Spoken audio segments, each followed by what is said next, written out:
Less than 100 days for the IMAT, and I'm going to tell you all the strategies you need to know for nailing the IMAT biology questions. Let's go. What's up, guys? We are back, and this time we're talking about biology. We're going to talk about some of the tips and tricks that you can apply in order to nail the IMAT biology questions. So let's move on. But before we get into it, for those who are new in the channel, my name is Gautama, and I'm a biology teacher in Brazil, and I'll be taking the IMAT 2025 just like you all. I have been flirting with the IMAT for a long time, but I finally have the opportunity to take it for real. I decided to create this YouTube channel so I can share some tips, especially when it comes up to biology, and also to motivate and to share some perspectives that I have regarding the exam. If this is your first video, consider subscribing. I'll be posting a lot of videos regarding the IMAT during the process and during the exam itself. I have intention to record a video about my impressions about the IMAT, so if you're planning to take the exam next year or later on, this video might be helpful for you. So now let's just jump into it. Alright, so here it is. This is an overview of what we're going to be seeing in this video. I want to try to make it quick and straightforward. So first of all, I'm going to bring the syllabus, so what the IMAT expect from you when it comes up to biology, what are the topics that you should cover and know. After that, we're going to talk about some tips and strategies that you can apply in order to start studying smart. Thirdly, that's my favorite part. That's when math come into play. We're gonna see the most often questions shows up in the IMAT since 2014 till last exam. So I'm gonna show you the key focus areas that you should be paying a lot of attention. And finally, I'm gonna bring some real-time problem solving stuff that you will be seeing and some strategies that you can apply, and even if you don't know the answer for the question. So here we are. This is the syllabus. This is more or less what the IMAT expect from you when it comes up to biology. There will be more or less 23 questions, and I split the topics of biology in 7 main areas. Let's take a quick look. First of all, chemistry of life. This is a very important topic. We're going to be talking about biomolecules, enzymes, functions, and biological interactions. These cover the majority of the IMAT biology questions, so I would pay a lot of attention on this. Cell biology. So basically what the cell is made of, like their organelles and knowing the function of each one of them. There's even, like I always mention, it's so interesting because the cell, it's an individual itself, if you think about it. That's why we call it organelles, because it's kind of like organs. Think about the cell like a body. So being comfortable in knowing all the names of the organelles, it's pretty much important, and the IMAT will expect you to know all about it. Cell division, this is no news to anyone. We're talking about mitosis and meiosis, and the difference between them is important to know the steps of each process. Next, we have genetics, but no panic. But most of the questions of genetics, they just want you to tell about some concept. So what is a allele? What is a gene? What is the important about them? What is the mutations and stuff like this? We will also see some questions regarding like heredograms and pedigrees and knowing how to identify some kind of disease. But most of the genetic questions that we see in the biology, they are related to definition, evolution, and biotechnology. After that, we have a very important topic here that a lot of people put aside: anatomy and physiology. I know it's a lot to take in, but the IMAT questions mostly will concentrate into 2 or 3 systems, and I'm going to show you this along this video. And finally, bioenergetics, ATP, redox reactions, glycolysis. So these kind of things shows up a lot in the IMAT. They're not complicated, but they're mostly topics and concepts that you need to understand. Grant, let's move on. So I brought this slide here just to show you a little bit that along these 11 years of the IMAT, we had some differences when it comes up to the number of the questions. So we started here with 15, and then we had a constant here around 18, and then a random 15 question, and then the last 2 years we had 23 questions of biology. So that's a lot. That's the majority of the questions from the IMAT. So everything indicates that this next year we're gonna have also 23 questions. So it is a very important topic that we should be aware of. All right, so bear with me now. Let's talk about some tips that can be very helpful if you start applying these on your studies of biology. Okay, first of all, focus on the understanding. Okay, just like I said, there's a lot of concepts that you must know, and it's going to be very hard if you just try to memorize. You know, we're not talking about chemistry, we're not talking about mathematics, that there's a lot of formulas and stuff that you have to memorize, unfortunately. But when biology is a different story. Biology, there's a lot of things you have to understand in order to be able to remember and nail the questions. Okay, so just if you're not understanding something pretty well, try to find a good source of information, a YouTube video or a good book, or even AI. I always say this, like nowadays you can make any kind of questions and the AI will break down the concepts for you. I remember back then when I didn't understand something, I usually looked up in the internet and AI wasn't a thing, so I would just hope that I would find an answer in Reddit or Yahoo, hoping that someone had the same question that I did, something specific. But nowadays, even if it's not there, you can ask ChatGPT or Gemini or whatever, and it will break down the topics to you. You can even ask, for example, like, oh, explain this to me if I was a 5 years old kid. and it will. I know you might think there's not time enough for that, but if you focus on the topics that I'm going to bring up to you guys right now and understand them, you're safe and you're good to go. This second tip comes along with the third tip as well, that is all about putting some action into your study. Okay, don't just passively watch a YouTube video, don't just passively read sentence in the book, but also make your own flashcards, make your mind maps, make some summary sheets. These are going to be gold for you. How many times in my life reviewing a topic just a couple hours before the exam saved my life. Fourthly, don't put aside physiology. It's very important. This is just a heads up. We're going to talk about the topics that shows up the most, but physiology is very important, so just don't ignore it, okay? Next, pair your biology study with chemistry. This is going to help you a lot, especially to understand the basics of biology and the concepts. Finally, practice, practice, and practice. I always mention this, but there's no other way around. So my tip for you would be try to find a good source of mock tests in the internet, or separate 1 or 2 exams from the previous IMAT test to do it like if it was real. So go to a library, grab one of those papers, track yourself with a phone, and do it like if it was for real. That's gonna help you to see more or less how you're doing and how will it be when it comes up in real life. Next, I have some more tips for you, but these are my top 3 tips, and that's why I wanted to bring in a single slide so we could pay attention more carefully to them. First of all, prioritize high frequency topics. We are like 98 days away from the IMAT. It's like a countdown already. So we're very close to the exam. So focus on the question that really shows up the most, that are really important. Bear with me because we're going to be talking about this in this video. Secondly, pay attention to comparative biology. From what I have seen, I might love to compare topics in biology. Having a good understanding and a solid understanding about fundamentals of biology will help you to figure out these questions. What do I mean by that, for example? Knowing exactly what is the difference between a prokaryote cell and a eukaryote cell. We know that the IMAT will come up with one of these questions. So once you know the difference and you understand pretty well, you know how to compare them on their differences and on their similarities. And thirdly, this would be one of the most important tips I would be giving for you guys, but you will only be able to realize that once you start doing the mock test, once you start putting yourself in that IMAT simulation, because time managing is very important and you will only realize that when you start doing the questions, okay? This for me is one of the most important part of the video if you know how to use it. I'm going to show you exactly what are the topics that shows up the most in the IMAT. So we don't have a lot of time ahead of us, so let's focus on what is really important. So here it is, the last 11 years of biology questions in the IMAT. This is the distributions of the topics that we see. First of all, genetics, okay? But no panic. As I mentioned, fundamental genetics. They want you to know the concepts. What is an allele? What is a mutation? What is a gene? And how all these interact to each other. Yes, there will be questions about a retrogram. There will be questions about pedigree and stuff like this, but they're not that often. Secondly, anatomy and physiology. Yeah, as I mentioned, this is something that shows up a lot. And the interesting thing is that if you take a look of the previous year of the IMAT, we didn't have much of anatomy and physiology. We had cell biology, we had chemistry of life, we had bioenergetics, but we didn't have much of this, which makes me think that we will be seeing a lot anatomy and physiology this year in the IMAT 2025. But no panic. I know it's a lot to take in, but there's a secret.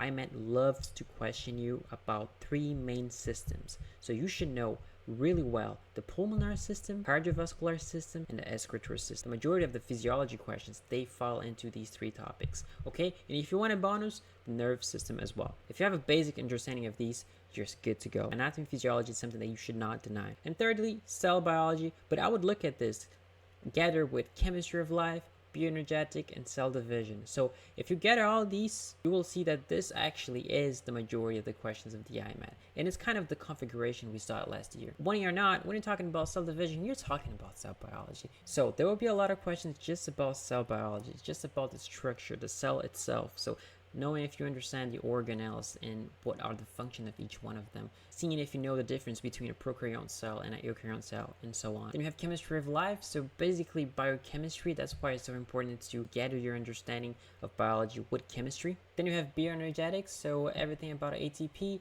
know if you understand about the respiration process, about the photosynthesis and stuff like this. Then of course cell division, the difference between mitosis and meiosis, remembering that meiosis will always form 4 cells and not 2. They love to try to mix you up with this. And finally, evolution and biotechnology. I'm not saying not to study this, but it's not that often, okay? There will be maybe one question, and usually the questions are easy. So just make sure you understand the basics of evolution and some biotechnology applications like clonation and stuff like this.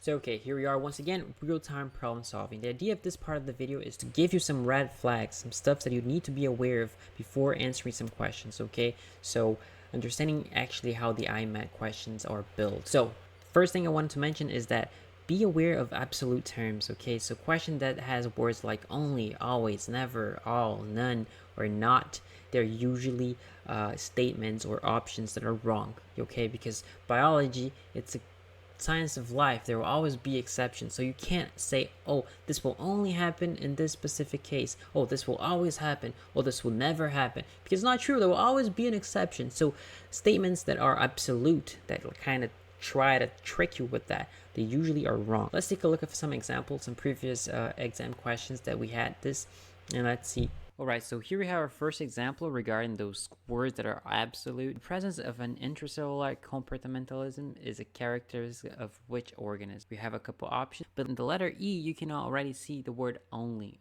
of algae. Once again, absolute words. Probably just crossed it out of your options and check which one of them are correct. In the end of the day, the answer will be A, eukaryote. As you know, the algae are part of the eukaryotes. Even if you don't know the answer, you're kind of narrowing down the options, which will help you in the end of the day to succeed if you try to guess. Example number 2. Which of the following statement is correct about enzymes? Okay, we know the importance of enzymes. What I usually recommend whenever you read a question is to try to make a quick brainstorm. Okay, so enzymes, what they're made of, mostly proteins. Okay, we have enzymes in chemistry as well. What are their importance? Okay, that's enough. Let's go with the options. Letter A, all enzymes are made up of amino acids only. Here we had two red flag words, okay, all and only. So just cross it out. And as you guys know, in chemistry we have enzymes as well. Of course, in biology, the majority of the enzymes are made out of proteins, amino acids, but we also have enzymes that are made out of ions and metallic and stuff like this. So this statement is not correct. Letter B, enzymes can sometimes slow down the rate of reaction. It's quite the opposite, actually, right? So does it make sense? Letter C, enzymes have no impact on reaction temperatures. As we know, enzymes are very sensitive because enzymes are made out of proteins most of the times. If you think about the egg, when you break an egg, you're actually changing the configuration of that protein because they are very heat sensitive, right? And if we're talking about enzymes, if we change the configuration, that will just mess up with everything because the configuration of enzyme is super important for their correct work. Letter D, enzymes are heat sensitive, perfect, but resistant to change in pH. You guys know that that's not correct. The pH is very important and they're very tightly regulated in our body. That's why if you think about the digestion system, we have different pHs and different part of our digestion system. So completely wrong. That leads us to letter E, none of the above. If you didn't know the answer, you could just try to cross out the options that have all and only absolute words. Usually they tend to lead you to wrong answers. Secondly, what do I have for you guys? Be aware of distractors. IMAT loves to make statements that are correct scientifically speaking, but they don't answer the question. Let's take a look how can this appear in your exam. The first example I have for you all. It's also about pH. So what is the primary reason why pH is controlled so tightly in humans? Okay, letter A, to allow rapid protein synthesis. Yeah, it makes sense. The pH will interfere in the protein synthesis, as I mentioned before, but it quite not answer our question here. That's not the primary reason. So let's keep reading. Letter B, to allow for effective digestion throughout the GI tract, so the gastrointestinal tract. It makes sense. Once again, the pH will reflect in the correct working of our enzymes, so it is kind of related to the GI tract, but also it's not the answer for our question. That's not the primary. Okay, we have enzymes working in different parts of our body that has nothing to do with the GI tract. Letter C, to ensure ions can function properly in neutral signaling. More or less could be right when you think about the nervous system, but once again, you're specifically given an answer to something that we're looking that are more generic, okay? So not what we're looking for. D, to prevent changes in electrical charge and polypeptide chains. Okay, now we're talking. This is what we're looking for, because in the end of the day, the pH is very controlled because of the functions of the enzymes. Enzymes, as you guys know, are made out of proteins, and proteins nothing more are than polypeptide chains. So it's a different way of saying it. So this would be the most generic explanation, and we could, yeah, say absolutely this is the primary reason why pH is so controlled on our human bodies. Okay, this is a classic of examples of many options that are correct scientifically speaking, but it doesn't really answer a question. So read calmly what is you're being asked in order to answer correctly. One more example here I have you all. B lymphocytes are involved in the human immune response to a bacterial infection. Which of the following process will typically be carried out by these lymphocytes in response to infection? Alright, B lymphocytes, we know it's part of our immune systems. It's one of the cells. We have many of them. But what are the response that we would have towards an infection? When it comes up to B lymphocytes, okay, so just concentrate your effort to try to find an answer that is correlated to this, okay? So first statement here, cell division by mitosis. Yeah, that sounds quite right. If you have an infection, it's important to have more of these cells because they're very important for signing our immune system that something is wrong. Next, transcription of producing mRNA, so the messenger RNA. Perfect, that's gonna happen because we're gonna have to produce more of these RNA because they're gonna sign out to our body that, whoa, something is wrong. Third option here, engulfing and digesting bacteria. Engulfing, such a particular word, but no, that's not B lymphocyte. It is something that happened in the immune system, but it's not B lymphocytes. The one who are responsible for doing things like this are more likely the monocytes or the macrophages. Okay, so basically they're the same cell. It just depends on which part of the body we're talking about, but this has nothing to do with the B lymphocytes. Okay, so once again, this is a distractor. It has to do with the human system, immune system, but it doesn't correlate with the B lymphocytes, so be aware of that. The answer for this question will be only 1 and 2, and we can find this in the letter A. Third example that I have for you all, the cardiovascular system does not, okay, these questions are important. Every time we have something like does not, or it's false, or something like this, in this case, not is very highlighted, but in some cases it won't be like that. So just make a giant circle around the word not, so you just don't forget, because a lot of people, believe it or not, a lot of people just don't pay attention to that and they just go towards the option that they are correct, but actually we're looking for the opposite here. Okay, so letter A, deliver vital nutrients to peripheral cells. Perfect, the cardiovascular does that. So it's our answer? No, because we're looking for not. B, oxygenate blood and transport it to peripheral cells. Boom, that's what we're looking for. If you read this too quickly, you might not notice that this is what we're looking for, because you might think, yeah, oxygenate blood and transport it to cardiovascular has all to do with the blood and oxygen and you know, nutrients, but no, wait, just breathe a little bit and think about it. Oxygenating blood is not part of the cardiovascular system. It's part of what? The pulmonary system. That is the system that we study apart. Okay, so yes, they work together, but each one of them has different responsibilities. Okay, so this is a distractor as well. It's trying to make you think wrongly, so be aware of that. Perfect, let's move on. Okay, now for this next tip, I have 2 in 1 here for you all. There will be a situation where you will not know the answer for a question, and it's okay, right? You're not gonna know everything, even if you study a lot. So in these situations, I'm gonna give you 2 tips that are very important here. First of all, stay calm. Understand as much as you can of the question and just flag it first of all, and try to eliminate obvious wrong options. Okay, there will be 1 or 2 options that has nothing to do with the question, and you will know that wanting or not, you were prepared, okay, in some way to the exam. So try to find those options that has nothing to do with the topic and just eliminate that.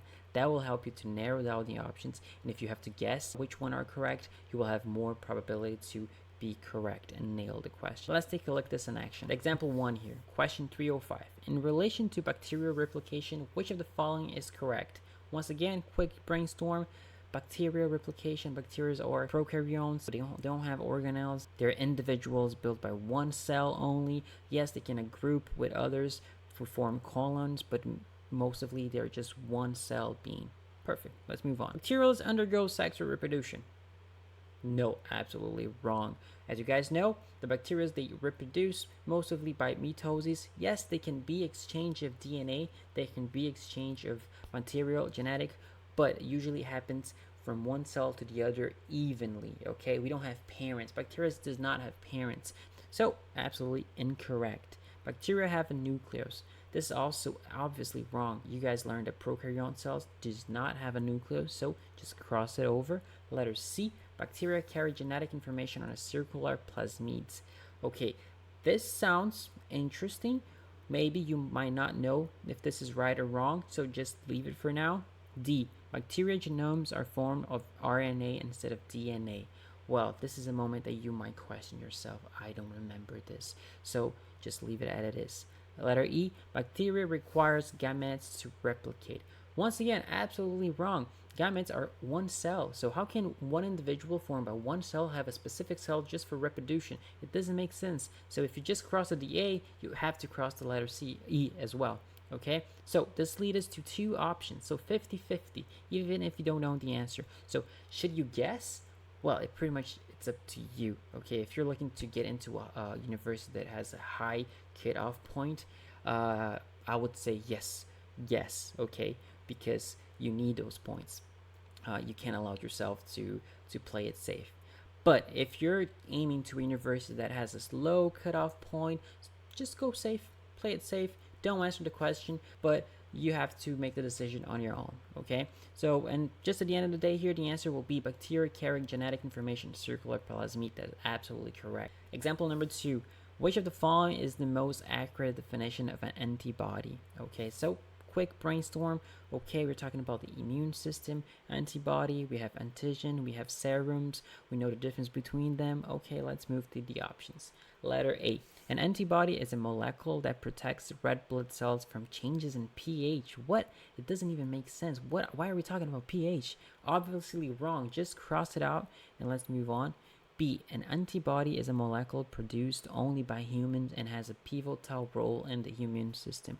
Poor animals. If they didn't have antibodies, how would they protect themselves? How their immune system will protect themselves? So that's absolutely wrong. If you remember about the classes about serum, for example, the serums usually they're extracted from animals like horses, where they infect the animal with a small amount of the antigen, so he can produce a lot of antibodies. So their blood is extracted, the plasma is separated, and this plasma will contain a lot of antibodies, and this will be put into someone that is needing and that has no time to produce antibodies on its own. Okay, so yes, absolutely incorrect. Letter C, an antibody is a toxin produced by a pathogen to damage the host organism.